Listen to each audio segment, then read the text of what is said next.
मध्य प्रदेश संस्कृति विभाग जल संरचनाओं के संरक्षण और जल की महत्वता के प्रति लोगों को जागरूक करने के लिए एक अनूठे कार्यक्रम का आगाज करने जा रही है। जल गंगा संवर्धन अभियान की कड़ी में वीर भारत न्यास संस्कृति विभाग द्वारा आयोजित किए जाने वाले 6 दिवसीय सदानीरा समागम का आगाज 20 जून से होगा, जिसका शुभारंभ मुख्यमंत्री डॉक्टर मोहन यादव करेंगे। समागम में नदियों और जल संरचनाओं के सहेजने संवारने में कैसे हर व्यक्ति अपना योगदान दे सकता है, उसे नृत्य, नाटिका और कविताओं के जरिए अनूठे अंदाज में पेश किया जाएगा। जहां एक तरफ फिल्मों का प्रदर्शन भी होगा तो वहीं दूसरी तरफ विचार मंथन भी। 6 दिवसीय कार्यक्रम में देश के जाने माने कलाकार भी शामिल होंगे, जिसको लेकर वीर भारत न्याय संस्कृति विभाग के न्यासी सचिव श्रीराम तिवारी से खास बातचीत की हमारे संवाददाता आकाश सेन ने। मध्य प्रदेश का संस्कृति विभाग जलगंगा संवर्धन अभियान को लेकर एक नई और अनूठी पहल करने जा रहा है। सदा नीर नाम से एक कार्यक्रम होगा। क्या इसकी रूपरेखा होगी और किस तरीके से युवा पीढ़ी को जो है एक्चुअली भी और वर्चुअली भी और नाटक के जरिए किस तरीके से पानी को बचाने और जो पानी की जो संरचना है, जल संरचना है, उनको बचाने के लिए जो है जागरूक किया जाएगा। इस पर बात करने के लिए वीर भारत न्यास के संस्कृति विभाग के न्यासी सचिव श्रीराम तिवारी जी मेरे साथ हैं। सर, एक अनूठा आयोजन और सीधे रूप में हम देखें तो विरासत भी होगी, विकास भी होगा और जल संरचना बचाना है, उनको जो है एक अलग तरीके से पहली बार प्रदर्शित करने की कोशिश आपके द्वारा की जा रही। क्या पूरा कार्यक्रम? देखिए, सदानीरा जो समागम है ये मध्य प्रदेश में माननीय मुख्यमंत्री जी द्वारा प्रेरित जल गंगा संवर्धन अभियान का एक हिस्सा भर है।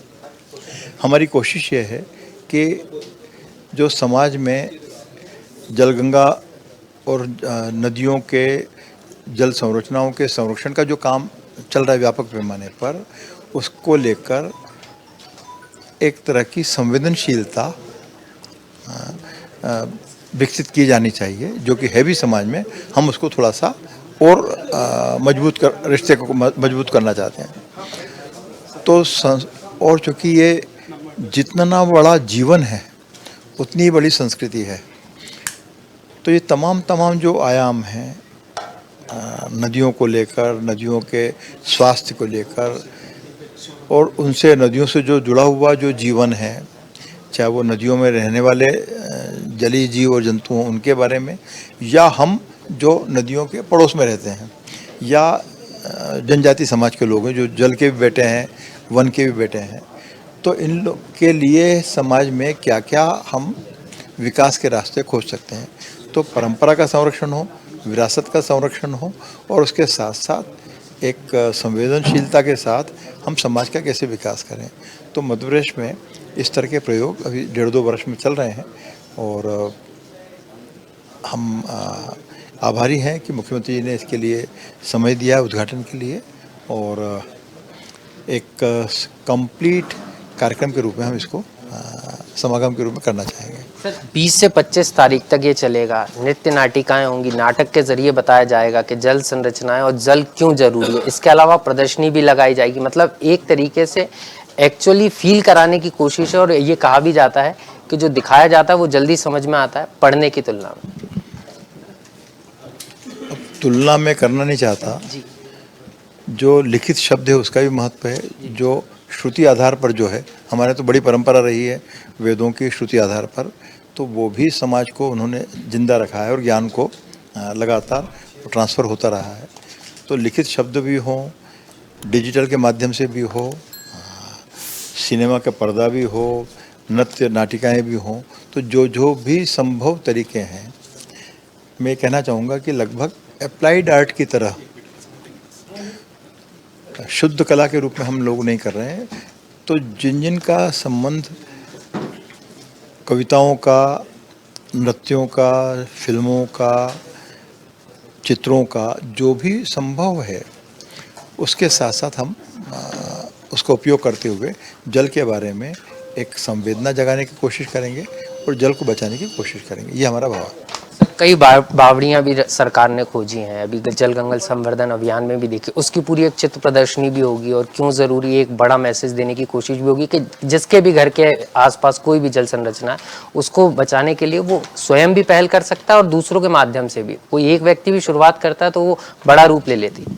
क्योंकि कोशिश यही है कि बावड़ियाँ तो बहुत हैं मध्य प्रदेश में, और ये संकोच है कि हम कह रहे हैं कि साहब 83 बावड़ियों के बारे में हमारे पास जानकारी इकट्ठा कर पाए हैं।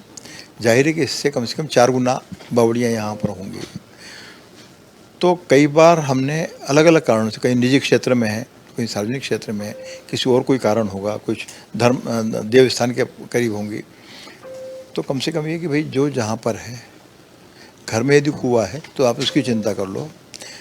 यदि बावड़ी आपके घर के पास में है या आपके फैक्ट्री के पास में जो भी है, तो आप उसकी चिंता कर लो। उसको बर्बाद करने की ज़रूरत नहीं है।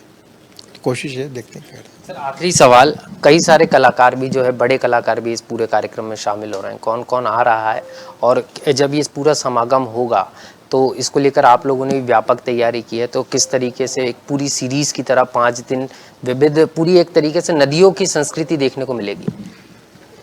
6 दिन का उत्सव है और हम सब तरफ से करने की कोशिश कर रहे हैं। जैसे माननीय मुख्यमंत्री जी से हमने अनुरोध किया तो उसका शुभारंभ वो करेंगे। तो एक सेलिब्रिटी को हमने जोड़ने की कोशिश की। फिर दूसरा, शमा भाटे हों या निशा त्रिवेदी हैं या ये अपने स्मिता नागदेव हैं, तो ऐसे और भी जो लोग हैं, तो हमने उनको कोशिश की है। फिर जैसे सेलिब्रिटीज़ जो हैं जिनका संबंध सिनेमा से ज़्यादा है, तो जैसे पीयूष मिश्रा हैं या डॉक्टर संतोष चौबे हैं या सुनील कोठारी हैं या और जो दूसरे लोग हैं, अन्नू कपूर हैं, सीमा कपूर हैं, तो इनसे भी हमने अनुरोध किया है कि भाई वो आएँ, लेकिन काम हमारा करें। काम हमारा करें मतलब जो कविताएं हैं उनका वो पुनर्पाठ करें, ताकि उस विषय की गंभीरता को समझ में आए। बचपन में हमने बहुत सारे पढ़ा होगा, लेकिन समय के साथ साथ, प्राथमिकताओं के साथ साथ चीज़ें बदल गई। तो हमारा कोशिश ये है कि अलग अलग बहानों से जल पर केंद्रित करते हुए हम संवेदनशीलता का विकास करें। बहुत बहुत शुक्रिया सर समय देने के लिए। श्रीराम तिवारी जी हैं, वीर भारत न्यास के न्यासी सचिव हैं, जो साफ तौर पर बता रहे हैं कि एक अलग तरीके का अनूठा ये पूरा आयोजन है और इसके जरिए जो है जल संरचना और जल गंगा संवर्धन अभियान के जरिए लोगों को जल संरचना और जल को बचाने की महत्वता समझाई जाएगी। कैमरा पर्सन सुजीत लांजेवाल के साथ आकाश सेन, स्वदेश न्यूज, भोपाल। लेटेस्ट खबरों के लिए लाइक, फॉलो और यूट्यूब पर सब्सक्राइब करें, बेल आइकन दबाएं, साथ ही विजिट करें swedishlive.com पर।